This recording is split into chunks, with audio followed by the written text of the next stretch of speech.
Բարև ձեզ, Ստեփան Գրիգորյան, YouTube-յան ալիքի մասնակիցներ։ Ողջունում եմ ձեզ բոլորիդ, այսօր մարտի 13-ն է։ Մենք շարունակում ենք մեր աշխատանքը, ես պետք է ասեմ, որ այսօր ունենք մի քանի կարևորագույն թեմաներ խոսալու։ Դուք գիտեք, որ անցած տարի արվեցին փոփոխություններ ընտրական օրենսգրքում, ու այդ փոփոխությունները սկսեցին աշխատել այս տարվա փետրվարից։ Ու կենտրոնական ընտրական հանձնաժողովի նախագահն Հայաստանի տվեց ինտերվյու, անցկացրեց ինտերվյու հանդիպում լրագրողների հետ, որոնք հարցեր տվեցին ու ինքը ներկայացրեց այն կարևորագույն փոփոխություններ, որոնք կատարվեցին ընտրական օրենսգրքում, որոնք պետք է մեր քաղաքացիները իմանան։ Ու քանի որ ես տեսնում եմ խառնաշփոթություն կա այս հարցերում, անպայման մի քանի խոսք դրա մասին ես այսօր կասեմ։ Նաև ես այսօր կխոսեմ Նիկոլ Փաշինյանի երեկվա բրիֆինգի մասին, մի քանի թեմաներից ինքը խոսեց, նաև սահմանադրության փոփոխությունների հետ կապված, նաև մեր անկախության հռչակագրի հետ կապված, ասեց իր կարծիքը ինչ պետք է լինի, կա արձագանքեմ, նաև պետք է ասեմ, որ Հայաստանը մերժեց Ռուսաստանին բերել Հայաստան հումանիտար օգնություն Ղարաբաղի փախստականների համար, այդ թեմայի պետք է խոսեմ, շատ կարևոր քայլ դրական արեց մեր կառավարությունը, մերժեց Ռուսաստանին, պարզ է, որ նաև մենք կխոսենք ոնց ՄԱԿ-ի անվտանգության խորհրդի քվեարկության ժամանակ Ռուսաստանը քցեց Իրանին, ոնց այն ժամանակ մեզ էր քցում, հիմա Վենեսուելայի նախագահին քցեց, հիմա քցեց Իրանին, դա շատ ուշագրավ փաստ է։ Ուրեմն, սկսում ենք մեր այսօրվա աշխատանքը, ես նախ ուզում եմ խնդրել ձեզ բաժանորդագրվել, կիսվել, լայքել, դա շատ կարևոր է, որ մեր YouTube-յան ալիքը ավելի ակտիվ աշխատի ու այն ինֆորմացիան, որը մենք ձեզ տալիս ենք, ավելի էֆեկտիվ ու արագ տարածվի սփյուռքայության մեջ, Հայաստանի Հանրապետության քաղաքացիների մեջ, քանի որ մենք տեսնում ենք ստերը տարածվում են, մանիպուլյացիաները տարածվում են, ուրեմն անպայման պետք է ակտիվ մենք ձեզ հետ աշխատենք։ Էդ էլ նախընտրական փուլի մեջ ենք մենք ռեալ, հունիսի 7-ին կլինեն ընտրությունները ազգային ժողովի, մենք տեսնում ենք, որ շատ ու շատ մարդիկ հիմա ներգրավվում են այդ process-ի մեջ, նաև փորձագետները ու կորցնում են օբյեկտիվ դիրքորոշումը։ Պարզ է, եթե մարդիկ ներգրավված են ցուցակների մեջ կուսակցությունների, գնում են պայքարի, պարզ է իրենց ուժերի, իրենց կուսակցությունների ճշմարտությունն են առաջ տանում, կորցնում են օբյեկտիվ հնարավորություն օբյեկտիվ ուսումնասիրելու իրավիճակը։ Մենք այդ process-ներում չկան, մենք անաչառ ենք, ուրեմն շարունակենք ակտիվ միասին աշխատել։ Ուրեմն ես ուզում եմ սկսել այսօրվա զրույցը հենց այն փոփոխությունների, որոնք կատարվեցին անցած տարվա ազգային ժողովի կողմից մեր ընտրական օրենսգրքում։ Ու կենտրոնական ընտրական հանձնաժողովի նախագահ պարոն Հովակիմյանը իր պրես-կոնֆերանսի ժամանակ այդ գլխավոր փոփոխությունների մասին, որոնք ուժի մեջ մտան, արվեցին անցած տարի, բայց ուժի մեջ մտան այս տարվա փետրվարին, ինքը խոսեց։ Ինչու ես անդրադառնում եմ այդ հարցին, քանի որ խառնաշփոթ է հիմա հասարակության մեջ, օրինակ, ինչ տոկոս ձայներ, ինչ պետք է հավատքի կուսակցությունը, որ մտնի ազգային ժողով, այդ շեմը որն է։ Նախկինում շեմը կուսակցության համար անցնելու ազգային ժողով ու ունենալու ֆրակցիա ազգային ժողովում 5% էր։ Հիմա այդ փոփոխություններից հետո 4%, ուրեմն եկեք ֆիքսեք։ Կուսակցությունները, ովքեր կհավաքեն 4%, ձայն 4% պլյուս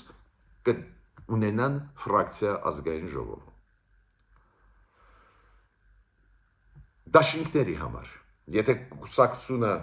կամ մի քանի կուսակցություն միավորվում են, օրինակ 2 կամ 3 կուսակցություններ, 8%-անոց շեմը պետք է հաղթահարեն։ Նախկինում 7% էր, հիմա բարձրացավ։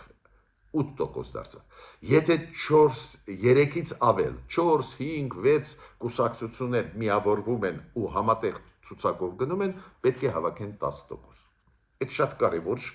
ֆիքսենք։ 4, 8 եւ 10% շեմ պետք է հաղթարեն կամ առանձին կուսակցությունը կամ 2-3 կուսակցություններ կամ 4-ից ավել կուսակցություններ, 4 եւ ավել։ Մյուսը գրավը։ Դուք գիտեք, կուսակցությունները պետք է գրավ դնեին 10 միլիոն դրամ, որ իրավունք ստանային մասնակցելու ընտրություններին։ Հիմա այդ գրավը իջեցված է 7.5 միլիոն դրամ է, ստեղ կուսակցությունների համար ստեղծվում է ավելի մեծ հնարավորություն մասնակցելու։ Ես կարծում եմ 7.5 միլիոն դրամն էլ մեծ գրավ է, բայց ցանկացած դեպքում իջավ այդ գրավը։ Հայաստանում 126 կուսակցություններ են։ Չխաբնվեք, դա չի նշանակում, որ բազմակուսակցություն մենք ունենք։ Բազմակուսակցությունը քանակով չի որոշում, այլ որակով կուսակցությունների, որակով ծրագրերի այդ կուսակցությունների ու ընտրությունները շատ կարևոր դեր են խաղում այդ մաքրելու այս կուսակցական դաշտը, քանի որ հենց ընտրությունների ժամանակ կուսակցությունները, ովքեր կկարողանան հավաքել ձայներ, մեծ թվով ձայներ, իրանք ցույց կտան, որ իրանք կան, իրանք ակտիվ են գործում ու այդպես կձևավորվի մեր բազմակուսակցությունը, այլ ոչ թե ֆորմալ գրանցելով կուսակցությունները։ Հիմա ընտրություններից հետո, հունիսի 7-ից հետո, ով է հաղթող դուրս գալու։ Պարզ է կուսակցությունը, որը կհավաքի 50%-ից ավել, ստեղ նյուանսներ կան, ես այդ նյուանսների մեջ չեմ մտնում, ռեալ կուսակցությունը հաղթող դուրս կգա, եթե 52%-ից ավել կհավաքի, եթե հավաքում է 52%-ից ավել, պարզ է կուսակցությունը ինքը կձևավորի կառավարությունը, ինքը կնշանակի իր վարչապետը։ Բայց եթե 50-ից պակաս տոկոս կուսակցությունները հավաքեն, հաղթողը համարվում է այն կուսակցությունը, որը առաջի տեղ է գրավել, ու այդ առաջի տեղ գրավող կուսակցությանը տրվում է 9 օր կոալիցիա ստեղծելու համար ու դրանից հետո կառավարությունը ձևավորելու համար, նշանակելու վարչապետ ու կառավարությունը ձևավորելու համար։ Եթե 9 օրվա մեջ առաջի տեղը գրաված կուսակցությունը չի կարող դա անել, մյուս կուսակցություններին տրվում է իրավունք ստեղծել դաշինք, ստեղծել կոալիցիա ու ձևավորել կառավարություն։ Շատ կարևոր ինֆորմացիա այսօր ուզում եմ ձեզ տալ, դրական ինֆորմացիա, մեր կառավարությունը մերժեց Ռուսաստանին բերել ու բաժանել Ղարաբաղի հայերի մեջ հումանիտար օգնություն։ Ռուսաստանը արձագանքեց, Մարիա Զախարովան, ում բոլորս ճանաչում են, իստերիա դրեց, գորգորում էր, ասում էր, այդ ինչ է, հումանիտար հարց է, դա քաղաքական հարց չի, ինչի մեզ մերժեցին, Հայաստանի կառավարությունը ուզում է Ռուսաստանի անունը ջնջել Հայաստանում։ Ես պետք է ասեմ Մարիա Զախարովային, դուք ջնջեցիք ձեր անունը Հայաստանում։ Դուք 2020 թվին չաջակցելով Հայաստանին, 2023 թվին չաջակցելով Ղարաբաղի հայերին, ջնջեցիք ձեր անունը հայ ժողովրդի ուղեղներից։ Ու հիմա Ղարաբաղը հանձնելով Ադրբեջանին ու ինչ որ կոնֆետ կամ մի քանի կիլո բրինձ ուղարկելով Ղարաբաղի հայերին նսեմացնում եք մեզ։ Ուրեմն ճիշտ է արել մեր կառավարությունը, որ մերժել է, բայց մեր կառավարության պատճառաբանության մեջ շատ հասարակ բան կա։ Բացատրությունը նա է, որ մենք նախընտրական փուլում ենք ու դա կդիտվի որպես կաշառք, ընտրակաշառք բաժանվող Ռուսաստանի կողմից, որ պրոռուսական ուժերը ստեղ անցնեն։ Ճիշտ քայլ արեց կառավարությունը։ Իմ բացատրությունը ինչի պետք է մերժենք մենք դա, նա է, որ մենք պատիվ ունեցող ազգ ենք։ Մեզ պետք չի 2 կիլո բրինձով առնել։ Մեր հայրենիքը տվեցիք Ադրբեջանին, մեզ տալիս եք մի քանի կիլո բրինձ։ Ոչինչ, Հայաստանի կառավարությունը փոխհատուցում կտա մեր Ղարաբաղի հայերին,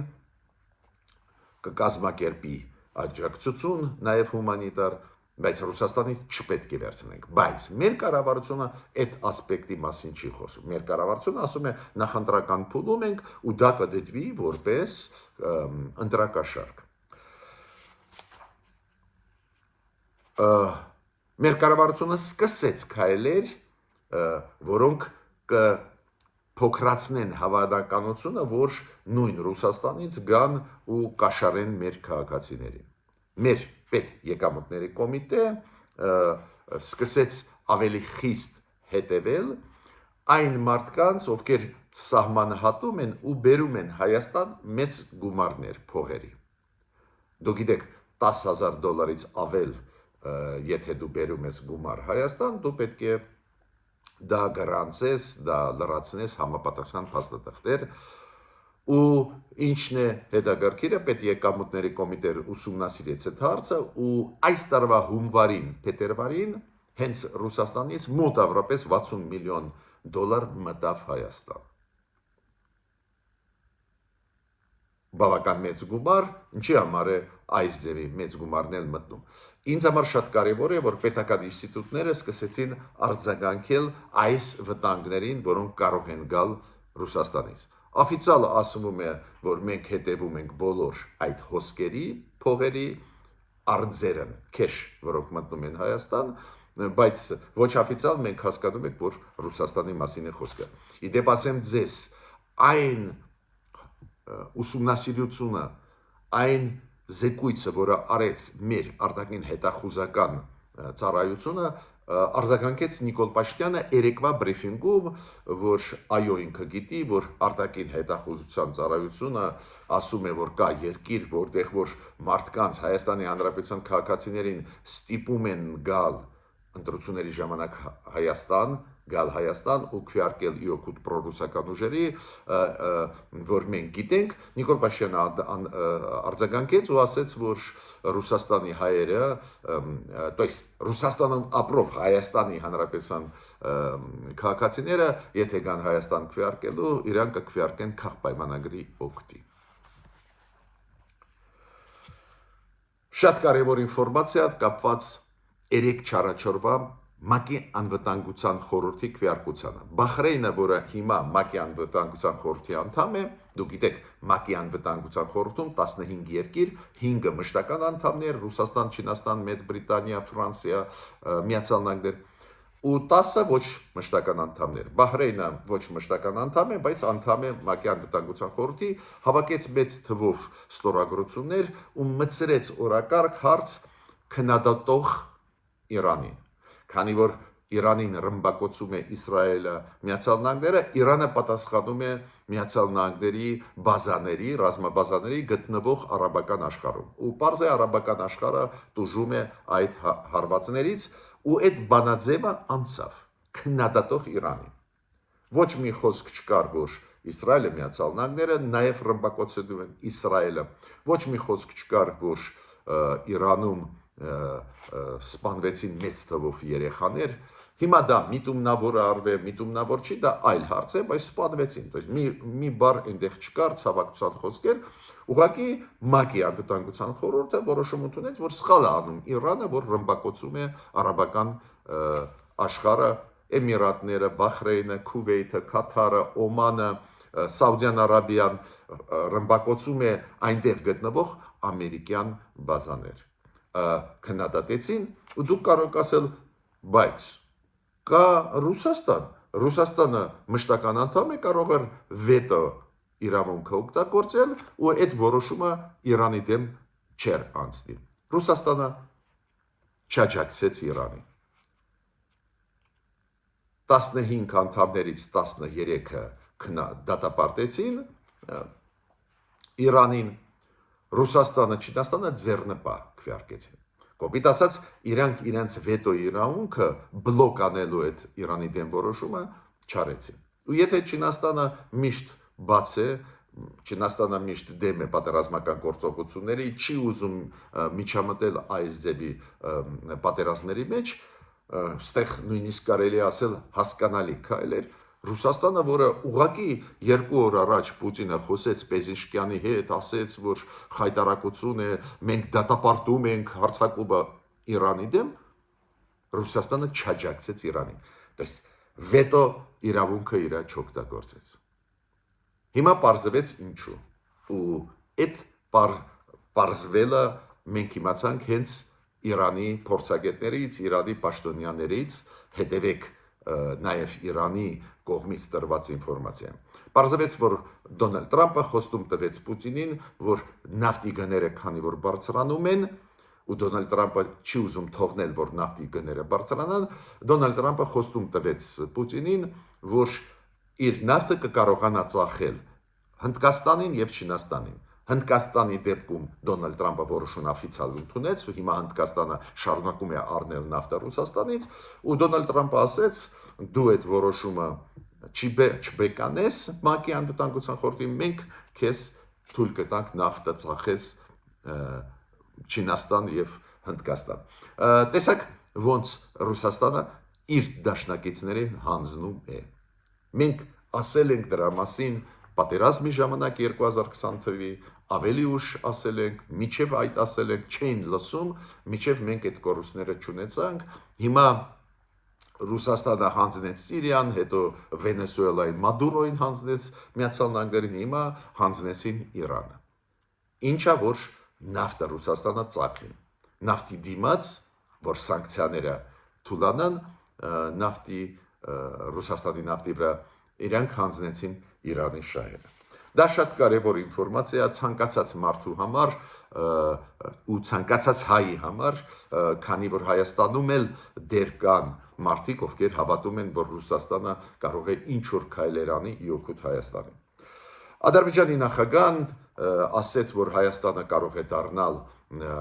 տարանցիկ երկիր, մենք ունենք ստեղ պլաններ Հայաստանին, ու դրական ելույթ ունեցավ Նիկոլ Փաշինյանը։ Երեք բրիֆինգում պատասխաներից մեկում ասեց, այ Ադրբեջանը մեզ համար բացեց իր ցամաքը եւ ճանապարհները եւ երկաթգիծը, մենք էլ ուզում ենք անել մեր առաջարկը երասխից դեպի Վայոց ձոր, դեպի Գորիս, այս ճանապարհը, որը կա, տրամադրենք եւ Նախիջևանին եւ Թուրքիային, որ կապ ունենան Ադրբեջանի հետ։ Կոպիտ ասած, մենք էլ մեր քայլը անենք։ Ես պետք է ասեմ, որ տրամաբանություն դրա մեջ կա, բայց ուզում եմ հիշեցնել, որ Հայաստանը, երբ որ պատրաստվեց խաղաղության պայմանագիրը, շատ լուրջ զիջումների գնաց, եթե դուք հիշում եք, Հայաստանը ասում է, եթե վերջնականորեն ստորագրվի խաղաղության պայմանագիրը, ու ստեղ Նիկոլ Փաշինյանը իր բրիֆինգի ժամանակ ասեց, որ այդ պայմանագիրը կստորագրվի մինչև ընտրությունները, թե ընտրություններից հետո անպայման կստորագրվի Ադրբեջանի հետ, նախաստորագրված է այդ փաստաթուղթը, դեռ ստորագրված չի, ու Նիկոլ Փաշինյանը, դուք հիշում եք, այս փաստաթղթի մեջ հիշում եք, որ համաձայնվեց, որ օրինակ Հայաստանը իր գործերը միջազգային դատարաններից հետ վերցնի, Հայաստանը համաձայնվեց փակել Մինսկի խումբը, դա այդ փաստաթղթում չէր, փաստաթղթից դուրս էր, բայց մի փաթեթի մեջ էր ու իրոք Մինսկի խումբը փակվեց, ուրեմն ես ուզում եմ ասել, Հայաստանն էլ իր քայլերը արեց, բայց այս քայլերը, որ արեց Ադրբեջանը ու Ադրբեջանի տարածքով ցորենը մտավ Հայաստան, Ադրբեջանը ծախում է Հայաստանում բենզինը, դա կարևոր process է, էդ էլ ձեզ ասեմ, բայց ուզում եմ ասել, որ Նիկոլ Փաշինյանը ասում է, բայց մենք էլ մեր կողմից քայլեր անենք։ Ու ես ուզում եմ հիշեցնել, որ այո, այդ քայլերը տրամաբանական է անել, բայց մենք միջև այդ էլ քայլեր արել ենք։ Հիմա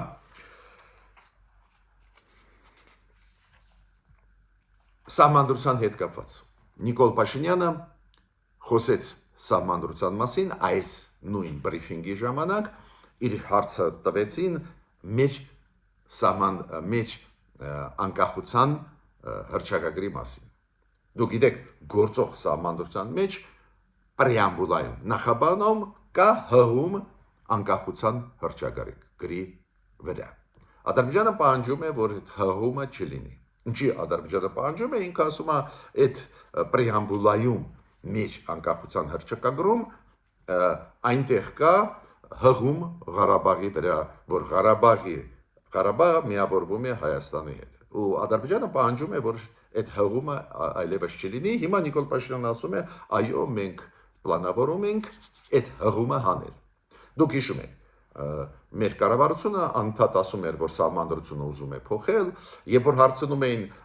ինչ կլինի այդ հարցի հետ, մեզ չէին պատասխանում, հիմա Նիկոլ Փաշինյանը ասում է, այո, մենք ուզում ենք այդ տարանջատենք նոր սահմանադրության մեջ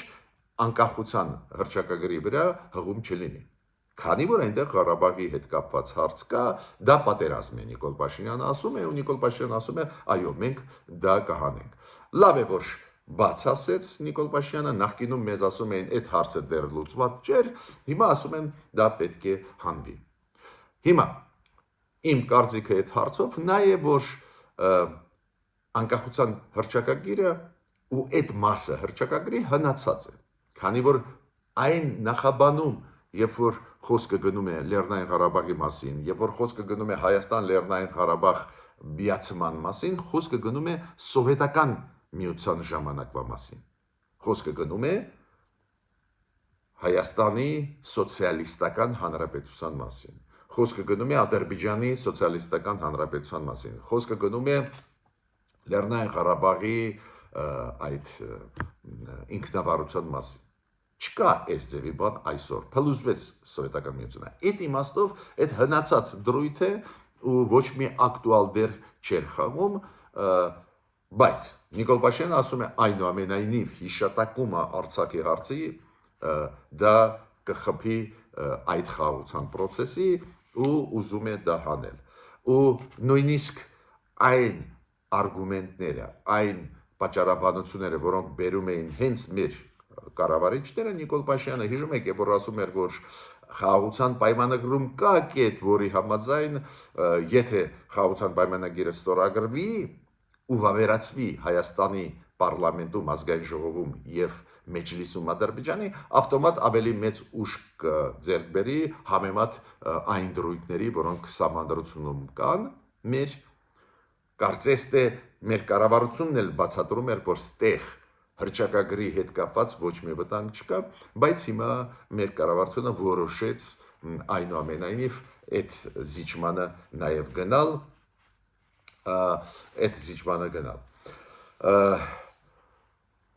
Ուրեմն մենք տեսնում ենք լուրջ զարգացումներ, հետևենք այս զարգացումներին ու շարունակենք մեր համագործակցությունը։ Միջ նոր հանդիպումներ։